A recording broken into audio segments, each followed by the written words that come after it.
Welcome to the Next Door Neuro podcast, where we explore how your brain fuels your life and how to better fuel your brain in the modern world. Hey everyone, welcome back to Next Door Neuro. I'm Jamie Maniscalco, a neuroscientist and wellness coach. So most of us spend a lot of time thinking about how to care for our bodies. We eat certain foods for our hearts, we take supplements for gut health, we invest in products and practices for our skin, but we rarely think intentionally about caring for our brain. And yet, the brain's the system that makes everyday life work. Your focus, your patience, your emotional regulation, your decisions, how you show up at work with your family and for yourself, all of this depends on brain health. And the challenge is that modern life quietly works against it. Chronic stress, constant stimulation, too little sleep, too much time indoors and on screens. Over time, that environment drains the system. So on this podcast, we explore a simple question. If your brain fuels your life, what fuels your brain? And how can we support it in realistic, sustainable ways? And one place the brain shows up in powerful ways is leadership, because the mindset of a leader often becomes the emotional climate of the entire room. So for this first episode, I'm joined by Marcy Stoudt. Marcy is the founder of REVEL, a leadership advisory firm that helps growing companies align leadership, culture, and recruiting so that they can scale without losing themselves in the process. At the core of Marcy's work is a belief that I deeply resonate with. You can build meaningful success at work and at home without sacrificing who you are. So in this conversation, we explore what leadership actually looks like in practice. Not the performative version, but the human version. We talk about what authentic leadership really means, why stress isn't the enemy, but our relationship with it might be, how small mindset shifts can break what Marcy calls victim loops, and why the energy you bring into a room may be the most important leadership decision you make all day. One idea comes up again and again in this conversation. Leadership is not about controlling the room, but it's about how you regulate yourself inside of it. Let's dive in. Marcy, thank you so much for being here today. It's so great to see you. Thank you, Jamie, for having me. Appreciate it. I'd love to jump in with a question that I think about all the time. What are the qualities that make a great leader? Jamie, you're starting off strong. I love that question because you really can look at leadership from different lenses. I always say that REVEL is in the business of leadership. So I feel like all day long, I'm talking to leaders about how they lead. And I will say the one thing that is most important is that each leader is defined on who they want to be more often and being as authentic as possible, as consistently as possible. So while leadership may look great on one person, the second you try to be somebody else, your leadership weakens. So we always just try to teach leaders how to kind of look within and know who they are and then be that person as often as possible. That's fantastic. Authentic leadership. So what does that process look like? How do leaders figure out who they authentically are as compared to, what other people have told them for years perhaps they should look like? Yeah, it's interesting because I feel like leadership is no destination. So who you are today is not going to be who you are, in a year or 5 years or even tomorrow. So you have to, because every scenario is different. So I feel like the best process is to kind of commit to a few different things. So I always love, and I know we've had previous conversations about mindfulness and intention and things like that, but being really mindful around your vision. Like, who do you want to be as a leader? And always defining that. And you can define it as easily as just like, what does great leadership look like for me today, or for this person that I'm leading, or this moment? But doing that on a regular basis, you really start creating like a personal vision statement that's flexible and appropriate for the moment that you're trying to live up to.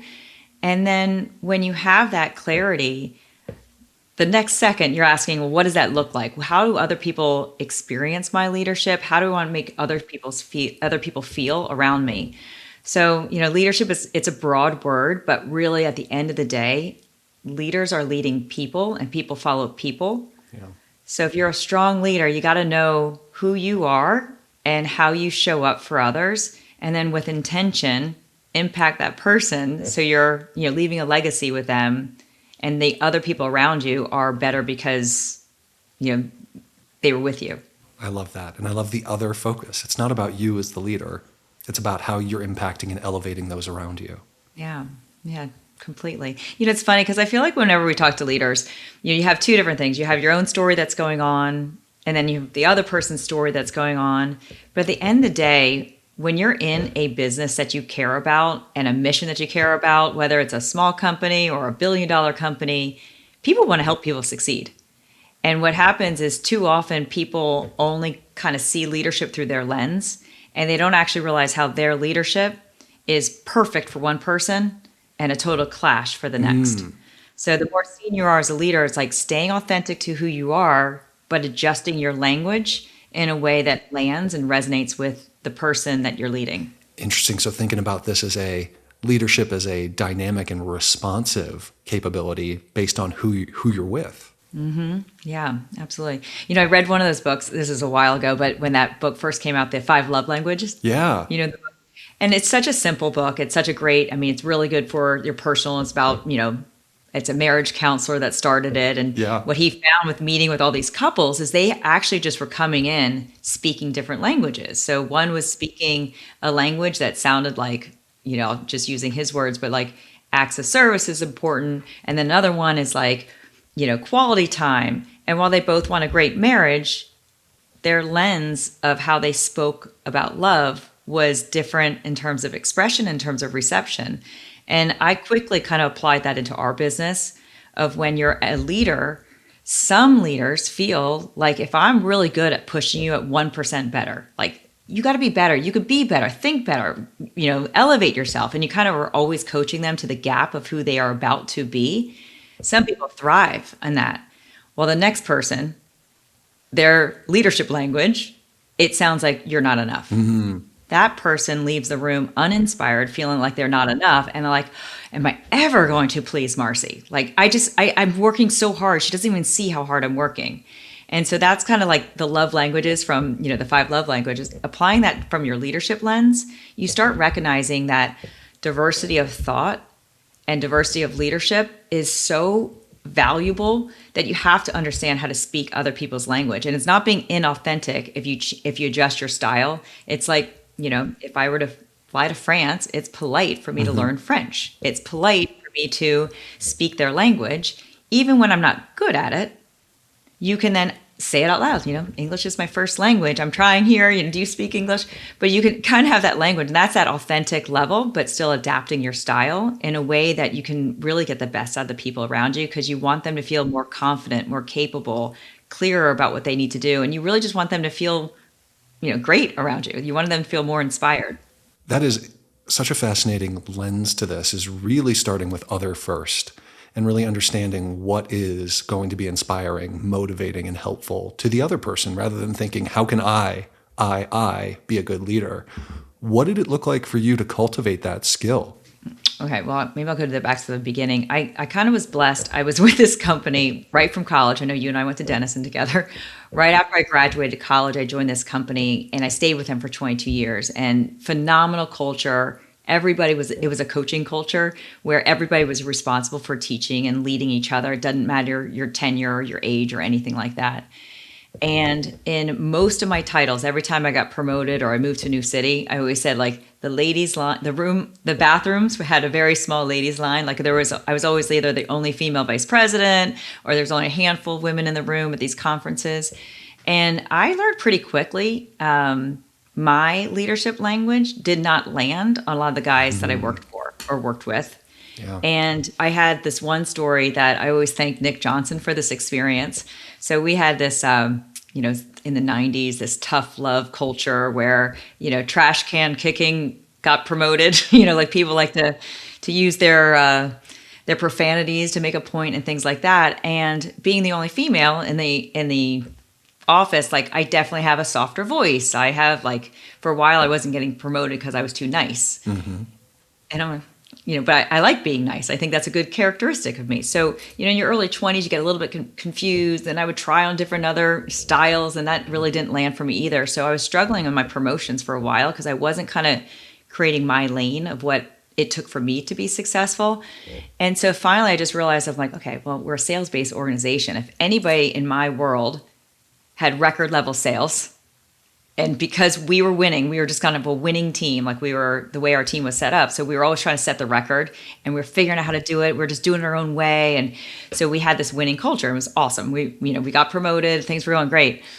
And then all of a sudden there's this one guy, Nick Johnson, and I'm going to reach out to him to see if he to listen to this, but he comes in and we hire him and he goes from 0 to 100 faster than anybody else. I mean, he is on top of the world. And a lot of it's because we did it together. Like I was the boss, he was the recruiter, I was the salesperson. We just figured out how to grow the territory and we're setting records. But then one day he comes in and he's like, I don't know how to tell you this, Marcy, I want to switch. I'm putting in a formal request to switch out from working to you and I want to work to this other person. And the other person, I look down the hall and he's like the trash can kicking leader that we always rolled our eyes at because it was always yelling and always kind of like, you got to work harder, you got to work harder. And I thought we were trying to lead in a way that we don't have to yell, we can get things done. And Nick did great in that. And I'm like, I thought you didn't like his style. I thought he was kind of always like a little bit of a jerk to everybody. He's always like pushing everybody. And I was trying to use that as an example. And he's like, I know. He's like, I mean, I did great with you. Could you imagine how much better I'd be if he'd kicked my ass every day? Wow. And it was at that moment, I just remember being like stunted because my lens of what works was working, but it could work even better if I adjusted a little bit my leadership style to what that person I was leading worked for. So it was early on in my career that I learned that. And I've learned a knack in leadership. The sooner I can understand the drivers or the big why behind somebody and adapt just a little bit, not losing who I am, but doing it in a way that is as clear as Nick coming to me of like, man, I like working for you and I've done great, but if you kicked my ass every day, I would be that much better. I'm like, noted. Wow. And he did do great on the other team, but Yeah. And how did you respond in that moment to him? Was the insight immediate and you were immediately like, oh, this is what I need to do? Or did it take some time for you to really digest that learning? all right, so it's like 30 years ago. I don't remember. I'd like to say when you're like 24, 25 years old, it's all instinctual. Yeah. I remember at the time, like he and I were, we were kind of in the trenches together and worked a lot. And it was almost like a brother-sister response. I don't think I dwelled on it too much, but I remember being like, huh. So I look back at that moment. It wasn't anything other than I need to start pushing people more. Yeah. And I will credit that, that adjustment got me out of like the first tier of promotions because then I started getting promoted to run larger teams. Mm-hmm. Instead of like a team of 5, I started running an office of 30 people. Yeah. And, just getting people really clear, like you got to make sure you understand the why and the motivations behind your people, and then use those as your ability to kind of break through and speak differently and understand them. Where some people, their lens to be successful, they like a lot of check-ins, like, hey, how am I doing? And you're like, okay, here's feedback here. They like a feedback-rich environment.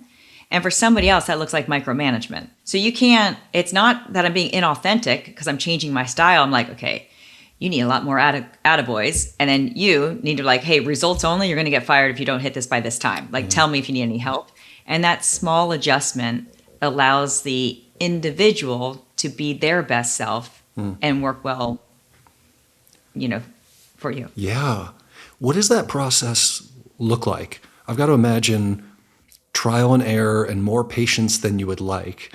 But for you, what have you found? If I'm sitting here listening as an emerging leader and I want to develop this cognitive flexibility where I can really start to learn to work with all 7 of the individuals who are reporting up to me on their terms in order to elevate each one of them based on their strengths, their interests, etc. What does that look like practically? Right. So it's 2026 right now. And if you're not leaning into the concept that AI is replacing inefficiencies, it's not replacing people. So I know at this point, early in 2026, everybody's bought into AI at different levels. But to fast track that, so as of a couple years ago, pre-AI, it took a lot of trial and error. It took a lot of questions, asking, goal setting, coffees, observation, that type of thing. But I bought into a tool that is it's AI coaching, and it uses the best personality assessments. And I always say, like, the personality assessments, you're kind of like a Rubik's Cube, where like two people might be the same on DISC, but totally different on Myers-Briggs or totally different on Enneagram. So you might be the same on one color, but your colors aren't even close on all the other sides. So this AI tool that we use in our practice, and we try to have the whole company, as much as possible, get as many people on the tool, because what I found in the coaching space, there was a big gap for me, because I was 22 years in corporate America as a leader, and I thought I was coaching all the time, but there's a big difference when you're a leader, and if they don't follow through, you can fire them, versus a coach where you have a great conversation. 2 weeks later, you're like, how was your last 2 weeks? And you really have no context of what they're dealing with. So in my practice, people were telling me legitimate, like I'd have a CEO and she'd be telling me what she was dealing with and maybe struggling with whatever the scenario was. And I was just taking her words for it, right? But now that we have this technology and we can have her team get on it, like get on the technology, we can pull up and change profiles. And it is AI coaching, so it actually can work without a coach in the room. I love it for me because we can get deeper results. But you can kind of start seeing the diversity. So like the simplest example that I can give that I realized how this process works is we started REVEL with like, we wanted like-minded women who believes in da-da-da. And I still like that. I still like, common, focus groups or, things like that.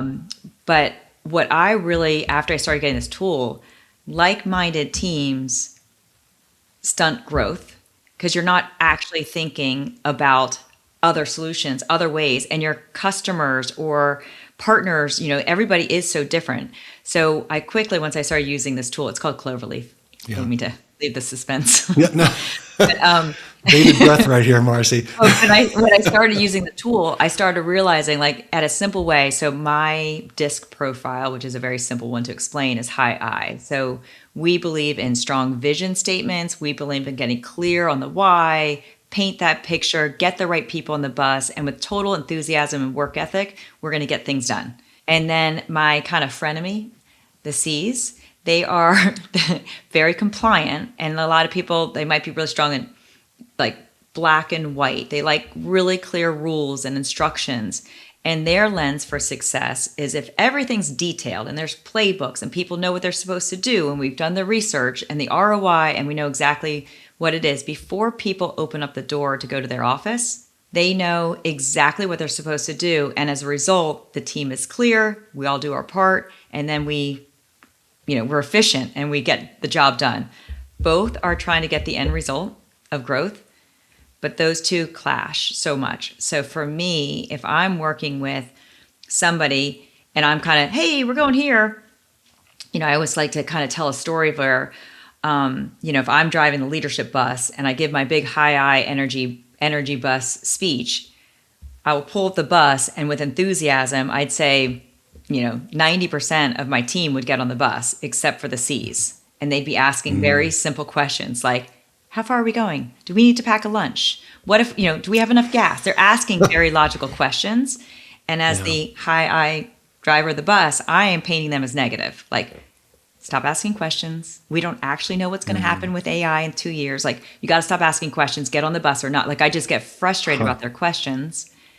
But meanwhile, if I really, now that I've done this work enough, I'm like, my plan wasn't as good. So while I think their questions are negative and like question my authority, they think my plan is incompetent and I haven't looked at all the data yet. I haven't done the black and white work. So what I try to really teach, it doesn't matter who you are, you got to find people that have strengths you don't have and then lean into those strengths as much as you can. So then that way, if I have to give this like high energy speech and get people on the bus, I would go to the C's first and I would ask, all right, here's what I'm thinking. Here's the plan for 2026. Shoot me straight. What am I missing? What are you skeptical on? Their strength is that they're skeptical. My strength is that I'm optimistic. And by nature, they're frenemies. So if I bring them into the mix, I'm not defensive. And then when I have the bus and the 10% is not getting on the board, I'll be like, hey, Joe already asked those questions. Like, talk to Joe. He'll give you the answers, but we're good. We're going to get on. And that's just how you kind of want to look at like a process of thinking, your style is is awesome and that's gotten you a certain point, but it's impossible for you to be as competent as everyone on your team because we all have different strengths. Yes. Oh, I love that. And the frenemy is the perfect example. There is a tension between, are you challenging me or are you elevating me? Are you improving? Are we synergizing versus detracting? It seems like as the high I leader, and really the classic, I think, leader, the big visionary, listen to me, I've got the vision, figure out how to make this work, perhaps. There's a level of humility that's needed to stop and to Yeah. say, what do you think about this before I bring it to the bigger team? Have you found that that's been Mhm. challenging to cultivate in your clients or in yourself? Yeah, so that's a great question because really confidence and staying the course while being humble and vulnerable Hmm. is equal parts to that, but they sound sometimes conflicting and that can get confusing for leaders. So for us, this is why in the beginning I talked about that vision work is if you know who you are as a leader more often, and you're more often than not, you don't have to be perfect. Your actions kind of say if somebody was watching you, they could describe probably what your vision statement is, like who you are, who you want to be. They are experiencing that person, and it should be known because they're experiencing it. But the second doubt creeps in, or fear creeps in, or insecurity, because say somebody's asking you questions, we believe in this language for us is you're either above center or below center. Yeah. But when somebody kind of has, gives you negative, that your reaction to it is a negative emotion, Hmm. under that we can react. And in that reaction, it might look different for every person. Some people might yell, some people might get quiet, some people might overwork, some people might say, it is what it is. But there are behaviors below center that is not relevant to your best self. And what happens in leadership is you create, because of your behavior and your reaction, like not respecting the I's and the C's, you get caught below center with that same person. Here we go again. Joe's Hmm. complaining. And Joe's like, here we go again. She's kind of these grandiose ideas with no real plan. So below center, we kind of create this victim loop. Yeah. And the victim loop, the only way to get out of it is to zoom out and then say, hang on for a second. I'm getting defensive. Why am I getting defensive? And there's definitely, techniques and a lot of your techniques that you could probably teach the audience of how to get out of these victim loops. Yeah. Half of it is just your limiting thoughts. It's like between your own ears. But when you zoom out and you just do that simple work that we like to teach our clients to do every day, is like, who do I want to be as a leader? Who do I want to be more often? What does that look like? And just keep journaling that out. You'll recognize when you're interacting with this one person that's put you in the victim loop, they're not seeing that person. Yeah. They're not seeing that thoughtful leader that cares about you. They're seeing that like combative, defensive leader. And so you kind of be like, okay, what could I do differently? What are some of my leadership strengths? What are some things I like to do that's above center that I could apply with this person, or I can apply on this subject to get out of the victim loop and go back to your vision loop? So that more often than not, during the days, during the weeks, during the years, you're living from your best self and showing up as a leader that is the leader that you're proud of. And that's where leadership legacy comes from, because I always say you just want to be consistently boring, like consistent, not boring, but boringly consistent, consistently boring in terms of like, this is just who I am. Yeah. Interesting. And so here, it's quite a lot of self-reflection and self-understanding. And those require moments of pause, moments of quiet, moments of calm. Is it challenging to get a lot of these high, C-suite level executives who are used to going 100 miles an hour 24/7 to recognize the importance of stepping back and having quiet, reflective, contemplative time? 100%. 100%. And part of where we started Revel was almost my own story. So I had been 22 years with a company and just all I knew was go. Like all I knew was 110%. And it wasn't until a point, there was a moment where I realized I needed to leave. Hmm. And that moment that I realized I needed to leave, I was below center, kind of, I wouldn't have recognized it at the time or didn't have the words for it at the time, but it was really in this victim loop. And this victim loop that I was in was real to me. And what I found out is by leaving the company and becoming a stay-home mom, I thought I've hit the promised land by making that move. But what I did is I brought myself with me. And so from the stay-home lens, I would start finding the same victim loop. Like the victim loop was as if there's two types of moms, a working mom and a stay-home mom. And the loneliness was feeling like my limiting thoughts were that I didn't fit into either category well. And I just thought it was a choice. I'm like, oh no, where do I fit? So now I'm at home with the kids, basically, living a great life here and but still having that struggle. And so I really got strong on my meditation practice, my quietness practice, and did the work.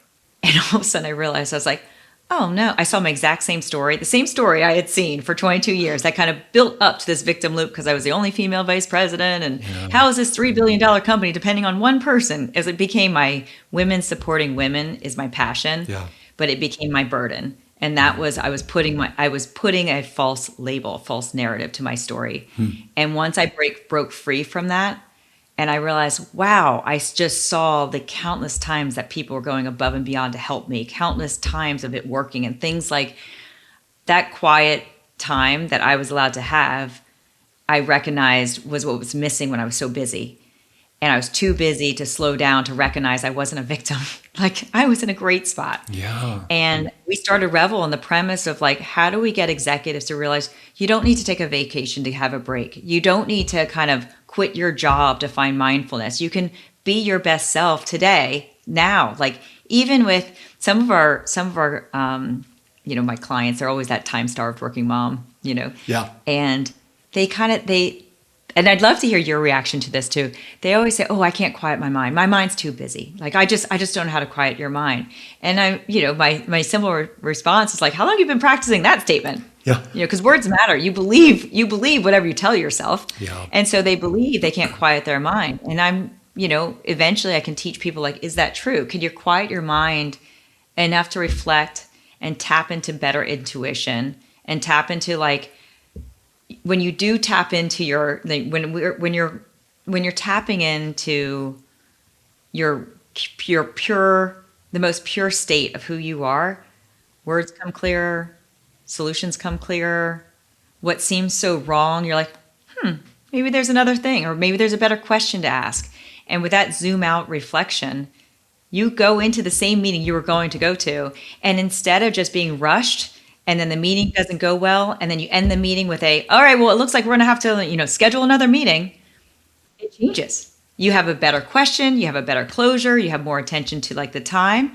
And then maybe at the 30-minute mark, 45-minute mark, we're like, I think we've figured out what we need to do next. Yeah. And that's all leadership. So without that quiet time and without that, finding that time, we just don't allow our brains to work well. But I would like to ask you, how do you work with clients and helping them with this, kind of epidemic in America that we're just so busy with back-to-back calls and emails? Oh, it is. It's so challenging. And I feel it just viscerally because I feel it too. We are not exempt, even though we're trying to help others. It's, because we're working through it ourselves. There's so much there. And I think to me, a lot of it comes back to a fundamental core, which is growth mindset versus fixed mindset. And this concept is, as we become adults, we inherently start believing in a fixed mindset. Like you were saying, I can't quiet my mind down. I'm just a busy person. And you say it to yourself. So you have this self-referential internal dialogue that reinforces this. And we realize when we're saying things like this, usually pretty negatively, because we're much meaner to ourselves than anybody else would ever be to us. We reinforce this in such a negative fixed mindset way where you feel victimized. I can't change. This is who I am, and there's nothing to be done, and it's always going to harm me. And this pause and this shift to a growth mindset of, oh, I'm not good at that yet. And for me, it's bringing the word yet in. And when people come in and they say, I can't calm down, I can't meditate, I can't have a quiet mind, I'm just this type of person. A lot of times the questions I'll ask are, what have you done to work towards it? And a lot of people, when it comes to these cognitive mental capacities, they try for 30 seconds, and when it's not easy, they stop. And an analogy, like a visceral kind of embodied analogy, often comes to me as I like to think of a sport. Like, could you shoot a hockey puck from mid-ice into a goal? And for a lot of people who don't play hockey, no, there's no chance. Well, what would you do to get better at that? If that was the goal, if you really wanted to be better at that, could you get better at that? Oh yeah, of course. I'd spend all weekend on the ice. I'd keep practicing. I'm sure it'd be better in a few weeks. Well, let's apply that same framework to patience, to taking a deep breath. It's all about, like you were highlighting, finding small moments to practice. And I think what a lot of people misunderstand is they try to practice these in the big moments. Okay, this meeting isn't going well. It's getting derailed. I'm freaking out. Now I need to figure out how to calm myself down. Well, that's a terrible time to practice. What you need to do is you need to practice ahead of time so your habitual response is, okay, I've learned that when I get stressed, I take a deep breath, and that always helps me. But you can't practice in crisis. You have to practice in calm. And so here, those two frameworks, or those three frameworks coming together, generally help people start to re-envision what it looks like to build what they think are character traits, build them and seeing them as skills. That's amazing. I love that. I mean, there's so many nuggets you just gave. Like the word yet is definitely one of the most powerful because it just diffuses any I can't. And that's just something you can lean on and apply almost for everything. And, it's interesting. I was thinking about you talking about learning skills. If any of the listeners are parents, like we tell our kids they can do anything. You're like, hey, take an AP class. I know you're only in like 10th grade, but take a college level course or try out for the play or try out for the ice hockey team. And then we do whatever we can. Like we'll give them private coaches or we'll give them tutors. We'll do all these things for them. And I am confident as a parent, I never want my kid to feel an expiration date, that they can do anything at any time. And they always have the resource because they're always with them. They can always figure it out. And as adults, when did we put the expiration date on us? Like that we all of a sudden now we're fixed. Yeah. And I think that word yet is like, that's gold. Oh, 100%. And honestly, for me personally, as you know, I'm in the process of building a new business. I've left a career in academia to really branch out in what is very related, but so different. And the empowerment that comes along with the word yet, that is, the word yet to me represents the hope aspect of it. And then we're in an information age where you can figure out a lot of things very quickly and very coherently using AI tools in a way that is intelligent and not kind of usurping our ability to think, using AI to brainstorm, to problem solve, using Google, whatever it might look like. The information is there. How can I create a business on my own with no business experience is an answerable problem in this day and age.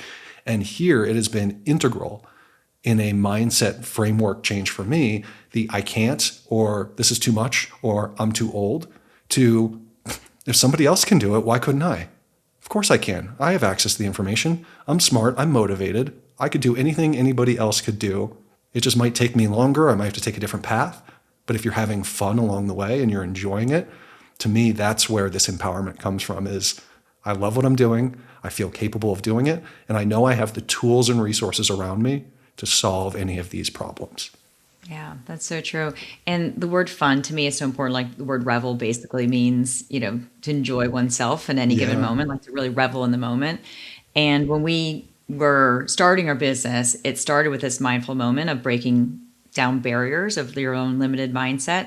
But it was based on the word revel, which is finding joy. So now with technology and the AI, you really can teach yourself to do anything. You can follow, like, I used to be really bad at technology, and now I have this great AI that walks me through step by step. I just take pictures. I'm like, still not seeing the button that you're talking about. Yeah. But you can empower yourself to do anything. But what you want to do now, because you can do anything, you only want to stay in the place that feels fun.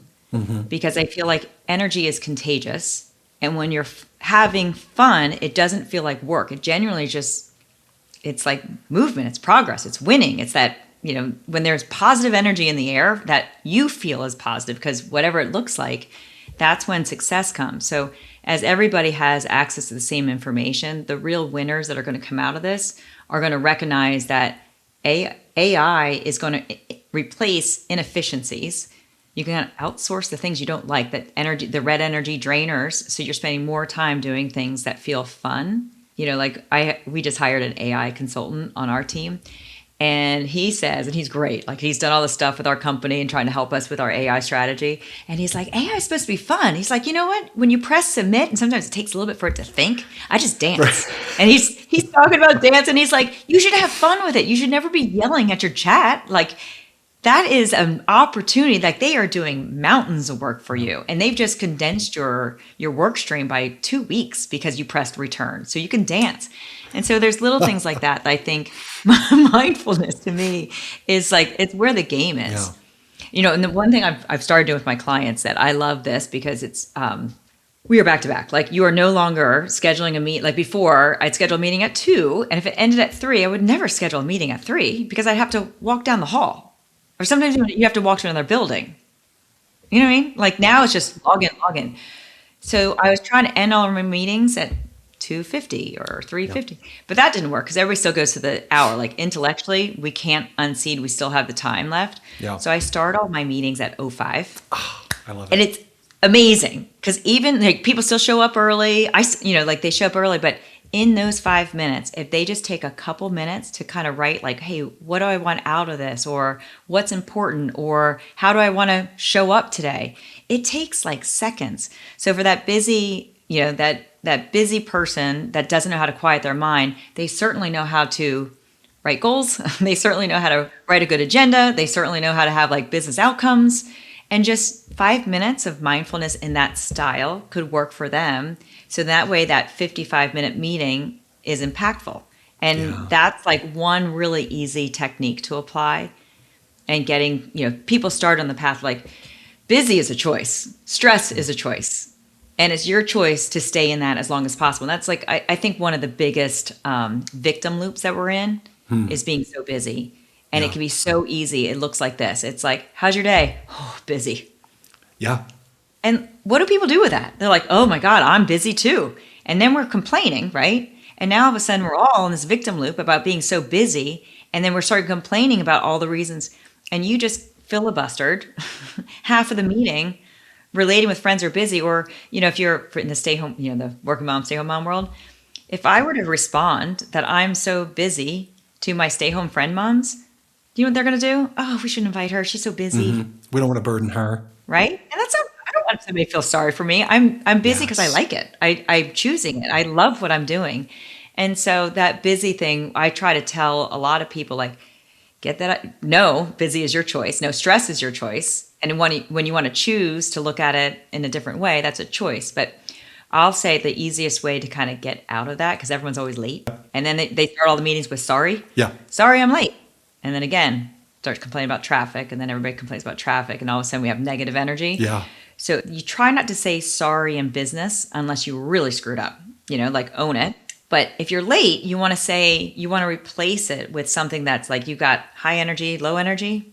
Like one statement makes you feel good. One statement makes you feel like crap. Yeah. Sorry, I'm late. I wasted your time. The traffic was bad. Makes everyone feel like crap, right? You're not crap, but like if you start the meeting with, hey, thank you for waiting. There's nothing more important than this time together. I'm so excited. Looks like we only have 40 minutes now. Let's get started. Yeah. Feels great. Let's go. Yeah. And there's little mindfulness techniques that work for leaders that aren't always just quieting your minds, quieting your thoughts, but genuinely shifting how you show up in a way that reflects who you want to be more often, in a way that feels really authentic to you because it works for you. And that's kind of the fun game about coaching is you're just always trying to figure out like, okay, what's this person's style? Like what's going to work for them? Yeah. And, helping them be their best leader. And so what's the short-term and the long-term difference in the leader who embraces hard work with joy versus the leader that frames it as a grind, and the harder you work and the more miserable you are, the more successful you must be? That kind of like old stereotype. What are the differences between those two leaders over the course of months to years? So it's almost so obvious. I don't know if I want to answer that question. I used to manage a lot of offices. So it was like 19 offices that I managed. And I used to go into an office because if I would take over like a new region, I could go into an office before I actually had a good conversation with the director of that office, and I could see the personality of the leader. Like it was almost like a little game for me. So when I'd go in and everyone's like stressed out, look tired, like I'm like, I think this is a stressed out leader. If I go in and like the footballs were flying and they're laughing and they're, the bells ringing, I'm like, this looks like a high performing team that's having a lot of fun. And the personality of that leader came out in the people they were leading. So if you are miserable as a leader, no one wants your job. And do you know what that means? People Yeah. that are addicted to you in that job, which means you can't get out of that job. And if your job as a leader is to elevate Mm. others, but if they don't want your job because you're not motivating them, there are a lot of things that are going wrong. But the biggest one is that you are always going to be in the middle of the room of all the decisions. And that's not giving your team a service because you don't have enough time and you're going to burn yourself out. So one has probably mediocre results, a lot of stress, a lot of stressed out people around them, and probably a lot more work on their plate than the other one that has a team that's jiving, thriving, respecting each other's differences. You have a lot more time to actually lead. Because leadership isn't like the micromanagement stuff, like, let me see your reports. Who have you met with? Leadership really is like slowing down to talk to somebody and saying, how are you? What's going on? And understanding their full self. So you can always get their full self to the table and making sure that they're prioritizing the main thing, which shouldn't always be work. And the results of work should kind of fuel the main thing, but it's everything. So great leaders know how to slow down to really make sure, we're getting the best out of the people. And I always say, like, with most people, we were very like long term. A lot of our employees are long term, and I love watching them now. It's like 35 Yeah. years with this company. Like, it's a great company. But I always used to say, I'm like, whether you're working for me on my team for 20 years or 20 days, I want you to say those were the best 20 Yeah. years or 20 days. Oh, I love, and that is a fantastic. I think the vision is stellar, and I think I'm sure most leaders that you work with want that vision. They want the joy. They want the relaxed environment. They want the environment where everyone's doing their best because they're in the right role, capable of thriving, and they, as the leader, have developed that type of culture. What would you, or what do you do with the leaders who want that vision but are stuck? They're stuck in their victim cycle. They're stuck in their negative mindset. How do you help them cultivate joy, cultivate the relaxation, cultivate the elevation that they need to bring to their office space, to the ones that they're working with? Yeah, I think it really goes back to the same principle of your first question, is just helping them to be really clear on who they are, Yeah. and then being authentic about who they are in a way that they're very confident and proud about it. Yeah. So the struggling leader that's stressed and overwhelmed usually have an inferiority complex, or they have, for some reason, they're just not feeling their best selves. And it tends to be, when I ask them for their vision statement, it sounds like a little bit of this person, a little bit of that person, a little bit. And eventually, if your vision statement is inspiring and personalized, it actually guides you to do the right decisions. Like, you can do hard things when you have the right vision statement.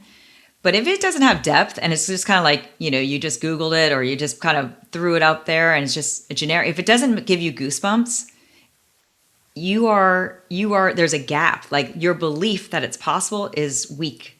And because of that gap, you're going to stay below in a victim loop. Like, well, it's hard.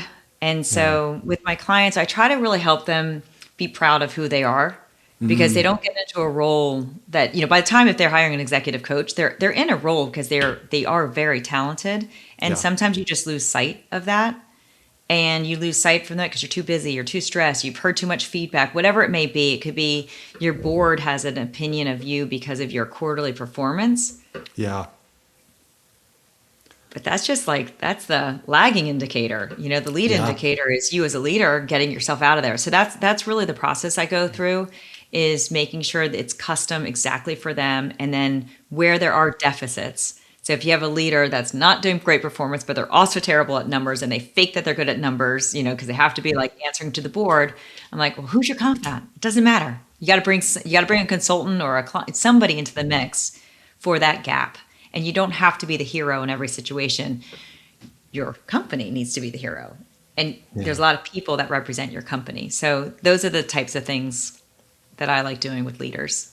Oh, I love that. It reminds me of a quote that I had heard once, and I'm going to botch it, but I'll get the general theme is, when you look out and these people who are trying to create visions based on pieces of other people, their inspiration, that's a great place to start. What inspires you about each of these people? But the quote was something like, you're never going to beat someone else at being them. If you're trying to be somebody else, they're always going to be one step ahead by definition. Whereas no one will ever beat you at being you. If you want to be the best, you need to be yourself, because nobody else can replicate who you are. No one's had your experiences. No one has your personality, your sense of humor. If you are authentically you, you're going to be the best at being authentically you, rather than trying to copy somebody else. So good. Yeah. So good. I love that. So how has leadership changed as we enter an entirely new era? We've got AI tools. We're working more remotely, but perhaps being pulled more into the office kind of as the post-pandemic stuff is shifting. What do you see as different in leadership today in 26 versus, say, 20 years ago or 30 years ago? All right. Well, I'm going to give my answer, but I'm a little biased because I have the working mom's journey has kind of been the backstory of my whole career and everything. I think what the biggest thing that changes is that everybody wants everybody to be great parents. They actually, I think old school leadership was, this is our process. This is the IBM way. And you need to dress like us, look like us, sound like us. And we are hierarchy, and now I feel like most people want to have an impact. Like most organizations, they really actually have vision statements that they care about their people. Like the employee experience is very important for them. And what that means is they want the employee to have a great experience so they have a great family, a great life, and things like that. So I felt like I was, kind of carrying that working mom's torch, like being the only female vice president for so many years. I went through my first, second, and third maternity leaves as the only female vice president. So that's we're making it up as we go along. And what I realized with my big why, and I started REVEL, is I'm like, we have an obligation. There's no better time than now to be successful in corporate America as a woman. It really is. The soft skills that are natural and feminine energy are the ones that are raved about, like being vulnerable and, the EQ and things like that. And so when we started REVEL, I all of a sudden realized we have an obligation to pave the way, because it's not just the mom who wants to be home in time of the child's, dress rehearsal or volunteer in the classroom. Dads want to coach T-balls. Dads want to be involved. And I think what's changed in leadership is people want to work for people they believe, they trust, they know. And because of this social media world of doing interviews like this, they actually want to work for people they believe in and they can relate to. And so much humanity is in leadership, and people wear it on their sleeves because it's actually an expectation for leaders to not shut the door on their family and now be the CEO. It's kind of blended. And so to me, I think the biggest difference is companies, I don't know if I'm answering the question specifically enough, but leadership itself is it's bigger than the earnings as a leader. Mm-hmm. Your job isn't just about about driving the results. It's the full person and the full experience. And when somebody gets sick, everybody cares, everybody wants to be there. That is actually in the teams that do the best are the ones that care about the whole person. And when the person's well, everyone's great. And when the person's not well, we got your back, and that to me is what I love. Yeah. And that boosts productivity as a byproduct. The emotional health, when people are happy and they're healthy at work, they're getting more done anyway. It's not just hours. Mm-hmm. So this is an interesting theme, and it's been consistent throughout the entire conversation, is there's a lot of self-care. There's a lot of self-regulation involved in leadership in a way that, we're in this transitional period, which is the hardest period to embrace kind of what is looking like the new norm, because you have to be on the cutting edge, the bleeding edge, not fitting with historical norms of, if you're the CEO, you're working 24/7, you'll make big bucks, but you're never going to see your family. You're not going to take a vacation until you retire. That's the kind of standard expectation.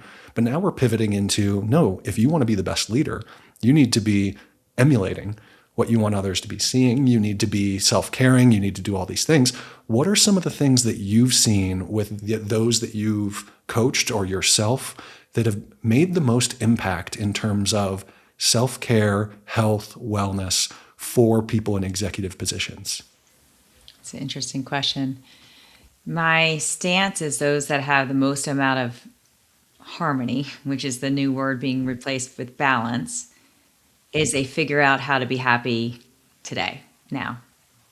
So I know that there's times that, yeah, like a lot of CEOs still work 60 hours. They still, miss a lot of things. They still travel. They still relocate. You still do the same things we were doing 20 years ago. But more often than not, they find the moments that matter so they can feel like there's no regrets. There's too much news out there about the business value of being present and enjoying what you're doing and things like that. So, I think that's really it. Like it's a lifestyle. Yeah. And it's honoring it. So in the example of me saying like stress is a choice, legitimately stress is a choice because it's just how you look at it. Yeah. You look at your world as hard, and then as a result, it feels hard, and then it feels heavy, and then you don't sleep, and then you complain, and then it kind of goes down the path, right? Mm-hmm. Or you look at stress as you're like, okay, well, I got a lot on my plate, but I'm choosing this job. I'm choosing this team. I'm choosing this client. And you know what? I'm choosing to travel the next week. And I'm so sorry to my kids that I'm going to miss this. But in the scheme of things, I'm so excited about this client. Here's why it's important to me. But if you can be like absolutely confident that you're making the right choice, it's the same scenario. It's just your mindset around it. So, the favorite quote, but when you change the way you look at things, the things you look at change. Yes. And to me, your scenario doesn't have to change. How you think about it has to change. And that's why I love like the practices that you teach are so easy because if you bring, stress is contagious. Yeah. I would say time is finite, energy is renewable. But if you looked at energy like a gift, and as a leader, you just wrote down in that 5 minutes before your meeting, what is the gift you want to give this team? And if the gift you want to give the team is a stressed out, scattered meeting that made no sense, that now you have to have another meeting about it, okay. Yeah. It was a weird choice. Yeah. But if your gift is like, I want this team to believe that they're the team to figure it out. I want them to know we're in a bad situation. We didn't hit our quarter findings, but we're the team to figure it out. I want them to know I believe in them. And if that's your 5-minute journal, you show up that way, and that's like stress fueling your purpose and helping you bring clarity. It's not the stress stressing them out. So the gift you're giving them is belief. Yes. Not an impossible task. And you're demonstrating a healthy relationship with stress. When you come in as the leader and you say, I know this deadline's approaching, this got botched, and or they're asking more than we anticipated. It's not fair for us, as opposed to putting everyone kind of below center, I suppose, as would fit with your analogy, elevating and saying, this is an opportunity to shine. The stress you're feeling right now is going to give you the energy to get this done. I know it's going to be a late night. We might have to work all night tonight, whatever. That's tough. But what we're going to be able to achieve and the stress that comes along with it is fantastic. And for me, I'm a sciencey guy. I believe in data and literature and evidence. And what's so cool about some of these things is what you see is the mindset shift. And if you can embrace that yourself and give it to others as that gift, actually makes the difference. And stress is a perfect example, because what we see is in some really impactful literature, we see that people who are high stress and see stress as negative have really high mortality rates as compared to people who report that they don't have much stress. Mm-hmm. But what is cool is those that report having high stress, but it's not seen as a negative, it's actually seen as a benefit. Mm-hmm. Stress brings me meaning. Stress brings me purpose. I'm so happy that I'm stressed because it means I care about something and my life is purposeful. Those people actually have the lowest mortality risk of all, even lower than those who don't have any stress. So not having stress is a health risk factor. Right. Well, okay. So I'm going to change this. I'm going to flip the interview and ask you for some advice. I always struggle on how to articulate this. But when I was like my corporate America running I had like 300 people working for me. Like I had a lot of stress, and I was going on maternity leaves, and I was doing things, and I kind of pictured it like if somebody runs like a 10K, when you have the numbers on you and everyone's cheering for you, you've been planning on it. Like you can run a 10K and it just feels great. Like you kind of get that runner's high. When I left work, so my excuse, my limiting mind is I would say, well, if I didn't work, I could do all these great things at home. I'd be a better mom. And then when I was thinking about, comparing myself to my peers that had stay-at-home wives, I'd be like, well, if I didn't have kids, I would be able to volunteer for this. Like I had this limiting mindset. which was wrong. But then when I got home, it was awesome for like the first like 6 months. I just felt like I was on one long vacation.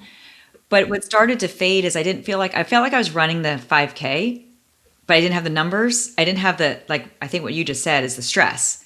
And it wasn't like I lost my sense of self because my purpose statement, I keep diaries all the time, actually seems very similar than now. So I never really changed, but all of a sudden I found myself like, what's my purpose? I was just confused about my purpose.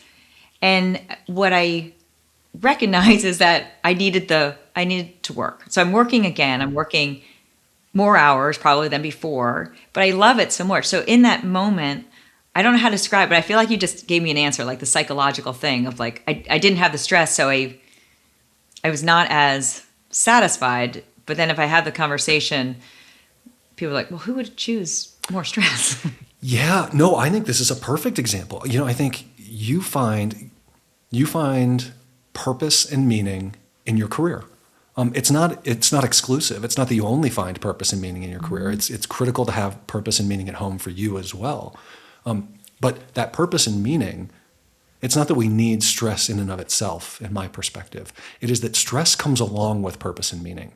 I have a mantra that I often say that gets me off the ledge when I'm super stressed. It's I stress because I care. I stress because I care. I get so frustrated when my daughter won't eat healthy things and is just trying to sneak snacks and all this. She's 8, so it's very appropriate. And I said, why am I so frustrated by this? She's acting as she should. Like, you need to be the adult. Why is this so hard? And I stop and I say, I'm so frustrated and stressed only because I care. If I didn't care about her, then I'd be carefree. I'd be relaxed. Eat whatever you want. Do your homework. Don't do your homework. Go to bed. Don't go to bed. That is what lack of stress looks like. And that is not what I want because I have a purposeful, meaningful relationship with her. And so I think with you, this is the exact same So thing. glad You I asked. left work, right? You left work and you lost a lot of what gave your life meaning and purpose. And you became a worse version of yourself because you didn't have that. And what I would argue is you go back to work and you're feeling like I'm not with my kids as much. Is that bad? But what I would say is you reframe that into, no, you're your better self at home because you get to do what brings you meaning from a career perspective. Plus, your kids get to see the role model of a high-powered, successful working woman, working mother, working parent. And not only is that giving them a good role model, but it's demonstrating to them, how do you balance these two things? And so to So me, good. that's a perfect example. Yeah. Well, and then I learned so much through the process. So like I quit my job or my career over one sentence. And then Really? I found myself 6 months into starting Revel saying that sentence. And when I said it out loud, I'd say, never again. And that was like a mindset shift on how I was looking about something. Yeah. So What you want was to know the what the sentence sentence? was? Yeah. Oh my gosh, that's all I can think about. Yeah. Mommy needs one more minute. Yes. Because I was like a victim to everybody else's calendar. And when I had the limited mindset, I had stress, but I was like, oh, mommy needs one more minute because it was a boss, it was a client, it was something else. People were pulling at me all the time. And that was my sloppiness of my schedule, my clarity with meetings of like, I don't know. I don't think I need to be at that meeting. I don't think I need to fly to Minneapolis this time. But I didn't have that. I didn't have that mindset then. I kind of had this like corporate mindset of I had to do what I was told. I was a leader of it, so I'm exaggerating a little bit. But at the same time, I thought that was the system I was in. I needed to do that. So I felt like a victim to everybody else's demands. And then here I am starting my own business. And when you first start your entrepreneur world, it's a little messy. You're doing a Yep. lot of things. You're not sure exactly what's landing, and you're certainly not making as much money as you did in corporate America.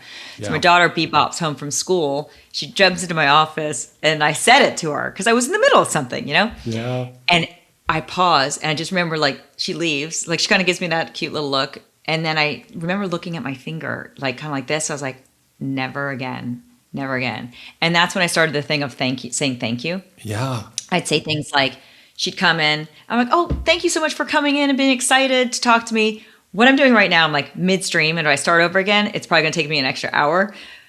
So I can either finish this now and we'll talk later, or, and I'd say like, nothing's more important than you. Do you want to tell me now? They're like, no, I just want to tell you that. And she'd like name something silly from the playground. Yeah. And I was like, oh, anything else? She's like, no, that's it. And then she'd leave. So I wouldn't have to be like, I accidentally, my victim loop was dissing the most important thing to me. But when I had clarity and I saw that, like, the saying, like, you bring you with you. Yeah. How you handle relationships, how you handle jobs, how you handle deadlines. It doesn't matter. Big company, small company, self-employed, all that stuff. You're the same person. You just have to be a better leader for you. Yes. And know what you want and make sure the main thing feels great around you. And that was that mindset shift that I made when I started REVEL, that I was like, okay. And then I started saying to myself, you know what? There's nothing better than their kids see their mom swing for the fences and know that at any moment, at any time, you can do anything you want. Doesn't matter how old you are, you can figure it out. And showing that when I was like my mid 40s was fun for me to kind of plant that seed for them. Oh, I love that moment. I love that story. And I think it represents a few different things. I think it represents not only that small feedback loop. You made that difficult in the moment decision to stop and say, I didn't act right there. I need to change. But then what you ended up doing was, when you did the behavior you thought was right, it didn't turn into this catastrophic, I need you for 3 hours, Mom. It immediately reinforced by having a wonderful moment with your daughter. And then she went on feeling good about herself. You still were able to get the thing done you needed to get done. And you fostered the relationship versus deteriorated it. And the other thing that stands out to me is, you mentioned being in your 40s at this point for doing this. Then to me, this just highlights again that growth mindset is, we don't have to be anybody we don't want to be. We get to choose our destiny from the day we're born to the day we die. And there's nothing there's nothing real about I am who I am and there's no changing me. It's an intentional move. And I think, just to kind of plug you in the idea of coaching as well, oftentimes we can do that faster with more efficacy if we have someone else helping us see more clearly and guide the way. And so to me, I think this is just a wonderful way to wrap up our conversation with this optimistic note of, we can be whoever we want to be. And I guess the last question I'd have for you would be, for someone who feels as though they're struggling to be a leader, whether they are or they're trying to become one, what's the one thing you would say to that listener right now? All right. I'm going to say right now, don't do it alone. Like, find somebody that knows you, kind of be really open with what your struggle is or who you want to be.